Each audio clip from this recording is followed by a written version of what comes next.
Hello les amis, j'espère que vous allez bien. Aujourd'hui, je suis très content de vous retrouver parce qu'on va parler d'ASML, une des sociétés qui me passionne le plus. Dans 2 semaines, au moment où je tourne cette vidéo, ils vont publier leurs états financiers au titre de l'année 2024. Donc je pense que c'est un moment idéal pour parler de ce qui rend cette société unique. À mon avis, c'est rien d'autre que son avantage compétitif, son moat. Parce que premièrement, c'est un des moats les plus larges et durables qui existent aujourd'hui, et aussi parce que j'ai l'impression qu'il n'est pas apprécié à sa juste valeur, notamment parce que ASML, c'est une société de l'ombre qui a toujours souhaité rester sous les radars. Et cette protection contre les concurrents, elle comprend 2 grands volets. Le premier, il est technologique bien sûr, et le deuxième, dont on parle beaucoup moins, je trouve, et qui est tout aussi important que le premier, c'est la relation qu'a ASML avec ses clients d'une part et tous ses partenaires dans l'industrie d'autre part. Comme d'habitude, n'hésitez pas à laisser un like et à commenter si la vidéo vous plaît. Et moi, je vous rappelle que je ne fais pas de conseils en investissement. Je vous invite à porter un regard critique à tout ce que je vais dire dans cette vidéo. J'ai des actions ASML. C'est une société que j'aime beaucoup étudier, donc je ne suis pas objectif. Gardez-le bien en tête. L'avantage technologique d'ASML, il réside plus ou moins dans ce truc-là, que vous voyez à l'écran. Ça fait la taille d'un bus et le dernier modèle coûte environ 350 millions d'euros. Il s'agit du TwinScan XZ 5000, le système de lithographie le plus à la pointe que fabrique ASML, qui utilise la technologie EUV pour extrême ultraviolet, un procédé de lithographie qui permet de produire les puces les plus complexes et performantes qui permettent notamment de faire fonctionner les derniers smartphones, véhicules, mais aussi cette fameuse intelligence artificielle. Et donc ASML a un monopole technologique sur ce type de machine, puisque ce sont eux-mêmes qui ont fait passer la technologie EUV dans une autre dimension, après 2 décennies de recherche intensive et plus de 6 milliards d'euros investis dans le projet. Concernant la complexité de ce type de machine, Chris Miller, l'auteur de Chip War, un très bon livre sur les enjeux des semi-conducteurs, dit que produire des puces à grande échelle avec ce procédé de lithographie EUV a été l'un des défis techniques les plus complexes de l'histoire. Et il y a d'autres personnes qui font carrément la comparaison avec les prouesses de l'aérospatiale, donc type marcher sur la Lune, mais dans l'infiniment petit. Le concept est pourtant relativement simple à comprendre. Une puce, c'est un ensemble de circuits électroniques minuscules sur une galette de silicium. Ces circuits électroniques sont composés de milliards de transistors qui agissent comme des interrupteurs pour laisser passer ou non un courant électrique. Et avec la technologie d'EUV, donc pour lithographie à UV profond, l'idée c'est de projeter une source de lumière à rayonnement UV à travers un masque du pattern qui sera gravé sur la galette de silicium. Et pour rendre cette lumière si petite, ils la font passer par des lentilles de précision. Pour la technologie EUV, donc lithographie à UV extrême, le principe il est le même, sauf que la longueur d'onde est extrêmement faible, environ 13,5 nanomètres, ce qui correspond à la longueur d'onde de rayon X mou. Et c'est pour produire et maîtriser cette lumière avec une très faible longueur d'onde qu'on rentre dans un autre univers en termes de complexité. Encore une fois, je cite Chris Miller du MIT, l'approche d'ASML consiste à prendre une boule d'étain de 30 microns de large et à la pulvériser 2 fois avec un laser ultra puissant. La boule d'étain explose alors en un plasma d'une température de plusieurs centaines de milliers de degrés. Le plasma émet de la lumière à UV extrême, donc EUV, qui doit ensuite être recueilli par les miroirs les plus plats jamais créés, chacun constitué de dizaines de couches alternées de silicium et de molybdène d'une épaisseur de l'ordre du nanomètre. Ces miroirs sont maintenus presque parfaitement immobiles par un ensemble d'actionneurs et de capteurs qui sont si précis qu'ils pourraient être utilisés pour diriger un laser afin de frapper une balle de golf aussi loin que la Lune. Alors là, clairement, c'est un niveau de complexité qui nous dépasse tous, mais ça donne quand même un début d'idée sur la prouesse technique réalisée pour créer une machine qui répète ce processus des millions de fois avec une précision extrême pour produire les puces les plus complexes qui existent sur le marché aujourd'hui. Alors, il faut qu'on parle un petit peu des concurrents maintenant. Donc, d'après les derniers chiffres disponibles, ASML a une part de marché supérieure à 90% sur la vente d'équipements de lithographie. Donc, elle a un monopole sur les équipements EUV et un quasi-monopole sur les équipements d'EUV. Les seuls concurrents historiquement, c'est les japonais Canon et Nikon, 2 géants dans la vente de produits optiques, donc vente de caméras, microscopes, imprimantes, etc. d'où le lien avec la photolithographie pour produire les puces. Mais ce qu'il faut savoir les concernant, c'est que déjà les deux sociétés ont abandonné leurs projets de recherche respectifs sur les systèmes de lithographie EUV. La vente de systèmes de lithographie, c'est pas leur core business, contrairement à ASML, et au vu de l'investissement en argent et en années nécessaires pour tenter de développer une technologie aussi complexe, ça peut faire sens en effet qu'ils décident de laisser tomber le projet. Du coup, aujourd'hui, ils vendent uniquement des systèmes de lithographie traditionnels, donc d'EUV à UV profond, qui sont adaptés à la production de puces moins complexes et performantes par rapport au système EUV. Alors, il y a quand même une exception avec Canon, parce qu'il faut que je vous parle de leur nouveau système de lithographie par nano-impression, donc qu'ils appellent NIL, qui a été présenté récemment comme une alternative moins gourmande en énergie et plus économique par rapport au système EUV et DUV dont on a parlé jusqu'à présent. Et là où, avec les technologies de photolithographie, les puces sont gravées par la simple action de la lumière, donc c'est ce qu'on voit en haut, avec la nano-impression, c'est différent. Ils nous disent que le masque est pressé comme un tampon sur la résine qui est sur la galette de silicium, et la source de lumière à UV est seulement utilisée à la fin du processus pour solidifier la résine qui a pris la forme du pattern. Alors, plusieurs points sur cette technologie développée récemment par Canon. Déjà, premièrement, ils ont commencé à livrer leur première machine fin 2024, c'est ce qu'on voit dans cet article. Canon dit qu'ils sont capables de graver en 5 nanomètres actuellement. À titre de comparaison, les machines de type EUV, High-NA d'ASML, comme je vous ai montré au début de la vidéo, elles gravent en 2 nanomètres. Et 5 nanomètres, c'est ce que les machines les plus avancées d'ASML pouvaient graver il y a 5 ans environ. Mais Canon nous fait aussi comprendre qu'avec de futures améliorations, ils pourront eux aussi être capables de graver en 2 nanomètres dans les mois, années qui arrivent. Donc, s'ils rattrapent une partie du gap technologique et qu'ils peuvent assurer un niveau de qualité et un rendement comparable, on ne peut pas écarter l'éventualité que ça puisse être une alternative sérieuse aux machines EUV d'ASML. D'autant plus que Canon il joue la carte d'une machine économiquement avantageuse à côté des systèmes EUV vendus à plusieurs centaines de millions d'euros. Néanmoins, cette technologie par nano-impression, qui est vendue comme révolutionnaire par Canon, n'a pas encore fait ses preuves, c'est ce qu'on doit dire.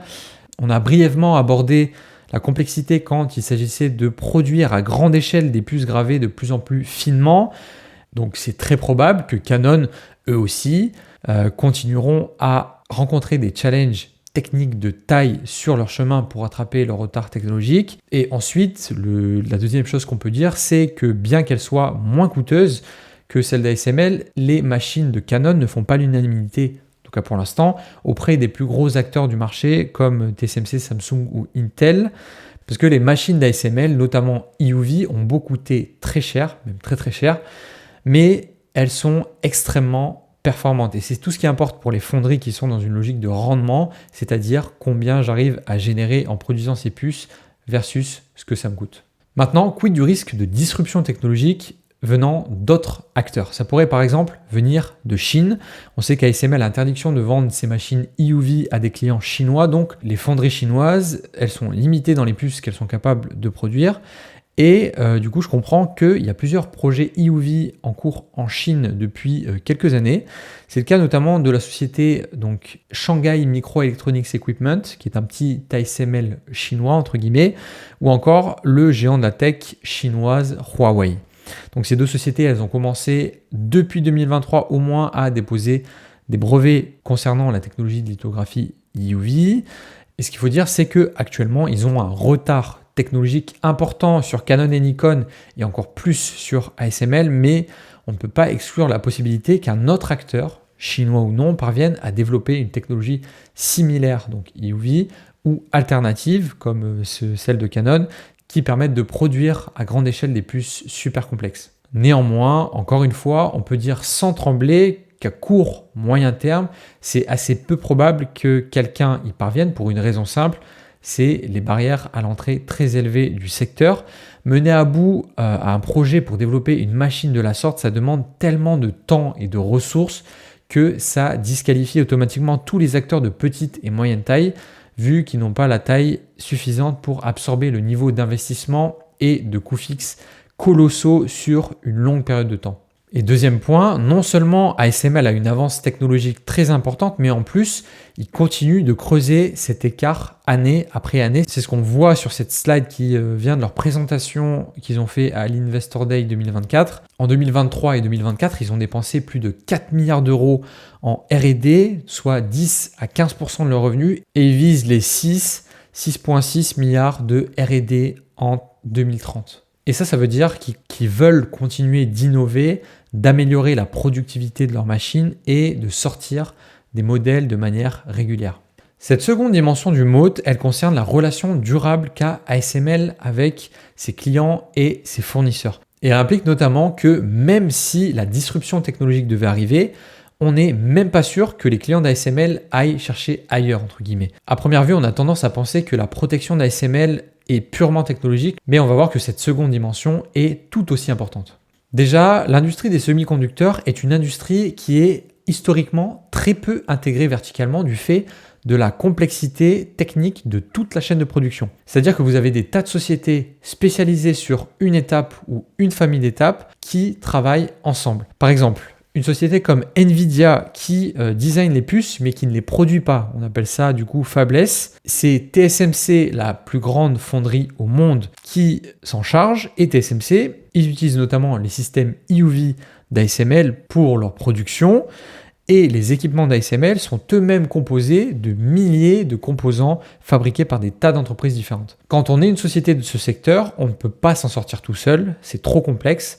C'est tout un écosystème qui fonctionne ensemble. Et parmi les acteurs de cette industrie, il y a notamment les fonderies, qui est le segment qui est à la fin de la chaîne, celui qui produit physiquement les puces. Et ce sont des sociétés qui achètent les équipements du coup de lithographie à ASML. Et ce qu'il y a avec ce segment, c'est que c'est un segment de marché très concentré. Ça veut dire que mécaniquement, ASML a toujours eu un nombre limité de clients qui pèsent pour la majorité de son revenu. Je vous ai fait une petite slide récap. Alors ça dépend selon les années, mais l'ordre de grandeur, en gros, c'est TSMC, c'est un tiers du revenu d'ASML. Samsung et Intel, c'est le deuxième tiers. Et du coup, le top 3 clients, ça pèse pour 2 tiers du revenu d'ASML. C'est assez impressionnant. Et une forte concentration des clients, pour une société, généralement, c'est pas vu d'un très bon œil parce que c'est plus risqué. Ça va avec le proverbe de ne pas mettre ses œufs dans le même panier. Parce que si jamais l'un d'eux est en difficulté ou reporte ses commandes, par exemple, coucou Intel, ça a un impact direct sur vos ventes et également, ça te donne généralement moins de pouvoir pour augmenter tes prix et pour négocier de manière générale. Mais concernant ASML et ses clients, c'est un peu différent. Premièrement, de par les caractéristiques du secteur des semi-conducteurs, comme on vient de le dire. Donc, ok, son top 3 clients pèse pour les 2 tiers de son revenu, mais toi, tu es la seule société au monde qui puisse leur fournir les machines centrales dans la production de semi-conducteurs. C'est-à-dire que sans ASML, il n'y a pas de production de puces pour l'intelligence artificielle et les derniers smartphones. Deuxièmement, la relation long terme entre ASML et ses clients, elle est également solide grâce à la réputation d'ASML et à la durabilité de ses machines. Il y a une statistique que je trouve dingue, c'est que 95% des équipements de lithographie vendus depuis la création d'ASML sont toujours utilisés aujourd'hui. Et ASML a été fondé dans les années 80, donc ça fait 40 piges que les équipements de lithographie sont en marche chez les clients. Et ça en dit long sur la qualité des produits, mais pas que, parce que quand une machine est vendue, le job d'ASML ne s'arrête pas là. On pourrait même dire qu'une partie du job d'ASML commence là. Parce que quand une machine est livrée, il n'y a pas seulement la machine qui est physiquement livrée, mais il y a aussi une personne qu'ils appellent un System Install Owner. Cette personne qui bosse pour ASML, ça va être le contact privilégié pour le client, disponible 24/24, 7 jours sur 7, pour s'assurer que l'installation est effectuée dans les meilleures conditions et que tout fonctionne parfaitement dans les premiers mois de la vie de la machine. Et tout au long de la vie de la machine, ASML va effectuer des travaux de maintenance et de réparation, mais aussi d'amélioration pour optimiser les performances des machines vendues. Et d'ailleurs, c'est super intéressant parce qu'aujourd'hui, environ 20% de leurs revenus, c'est du revenu récurrent, donc Install Base Management, qu'ils vont récupérer en en chargeant des prestations de réparation, maintenance et d'optimisation de la performance. Le dernier fait qui dénote de la relation spéciale entre ASML et ses clients, c'est peut-être mon préféré, c'est le fait qu'en 2012, avant le début de la phase finale du projet EUV et dans ce qu'ils ont appelé le Customer Co-Investment Program, Intel, Samsung et TSMC, donc les 3 plus grandes fonderies au monde, ont accepté de contribuer financièrement aux efforts de R&D d'ASML en échange d'une partie de la société. Donc le deal, c'était 3,85 milliards d'euros lissés sur 5 ans pour 23% de la société à se partager entre les 3 acteurs. Et ça, c'est pas quelque chose qu'on voit tous les jours, surtout vu le niveau des montants engagés. Et bien entendu, ça va au-delà de l'aspect financier. C'était un moyen de renforcer les liens entre ASML et ses clients historiques et d'envoyer un message. On développe cette technologie en collaboration avec vous. Et dans le même temps, ça nous permet de nous assurer qu'on est en train de construire aujourd'hui ce dont vous aurez besoin demain. En mode, on est tous dans le même bateau et on partage à la fois les risques et les gains potentiels. On va terminer cette analyse de Moat en s'intéressant à la relation durable qu'a ASML avec ses fournisseurs. Là encore, il y a quelque chose de très spécifique à l'industrie des semi-conducteurs parce que comme on l'a dit, les machines d'ASML, notamment EUV, font partie des machines les plus complexes jamais créées. Et elles sont composées, tenez-vous bien, de plus de 100 000 composants différents fabriqués par plusieurs milliers de sociétés différentes. Le job d'ASML, c'est de concevoir et de mettre en musique tous ces composants. Donc c'est davantage un assembleur. Bon, on va pas se mentir, c'est la tâche la plus compliquée. Mais pour faire la meilleure machine du marché, il faut aussi les meilleurs composants du marché et donc les meilleurs fournisseurs. Et c'est pour ça que depuis de nombreuses années, ils ont conclu beaucoup de partenariats stratégiques avec leurs fournisseurs. L'exemple le plus parlant, c'est peut-être celui avec la société allemande Zeiss, qui leur fournit depuis plus de 30 ans tous les produits optiques de grande précision dont ils ont besoin. Donc, c'est les lentilles et les miroirs de précision dont on a parlé tout à l'heure. Et ce partenariat, c'est un contrat d'exclusivité sur certains produits stratégiques pour les machines d'ASML. Et le deal, il est similaire à celui qu'on a vu dans le Co-Investment Program avec les clients d'ASML. ASML va participer à l'effort de R&D auprès de ses fournisseurs et en échange, ASML détient une partie de la société du fournisseur, souvent autour de 25%. Encore une fois, la recette est la même qu'avec les clients. On aligne les intérêts entre ASML, clients, fournisseurs, on collabore. Tout au long de la chaîne, chaque maillon est spécialisé et fournit un travail de grande qualité et il a sa part du gâteau pour ça. Et ça dure depuis 30 ans, mais on peut dire que c'est réellement aujourd'hui ou depuis quelques années que ça paye, ça porte ses fruits réellement. Et je trouve qu'il y a une phrase qui résume assez bien en quoi ça les protège. Copier une machine est difficile, mais copier un écosystème entier est encore plus difficile. Ça veut dire que même si demain, une société devient capable de refaire techniquement ce que font les machines d'ASML, par exemple EUV, il va falloir qu'elle trouve les composants pour construire sa machine auprès d'autres fournisseurs, en tout cas pour ceux qui sont en partenariat exclusif avec ASML, ou qu'elle fabrique elle-même certains de ses composants stratégiques qui, pour la plupart, ont été sécures par ASML. Et ça rajoute énormément de barrières à l'entrée, en plus du défi technologique initial. Pour conclure, je dirais que même quand j'essaye d'être critique sur ASML, j'ai beaucoup de mal à imaginer comment son Moat pourrait être déstabilisé dans les 5 prochaines années. Parce que pour moi, les deux faces d'une même pièce se complémentent vraiment bien. Il y a l'aspect technologique qui est bien entendu la base de tout, où ils ne font que creuser de l'avance, donc celui-ci s'élargit. Et le deuxième volet, il est tout aussi impressionnant avec une relation vraiment qu'ils ont su créer sur le temps long, avec un petit nombre de clients et un grand nombre de fournisseurs qui est vraiment extrêmement solide aussi. En tous les cas, moi j'ai pris beaucoup de plaisir à faire cette vidéo. C'est une société incroyable à analyser. J'espère que ça s'est ressenti. N'hésitez pas à me dire en commentaire ce que vous pensez d'ASML. N'hésitez pas non plus à vous abonner, c'est important. On se retrouve dans une prochaine vidéo. Prenez soin de vous. Ciao.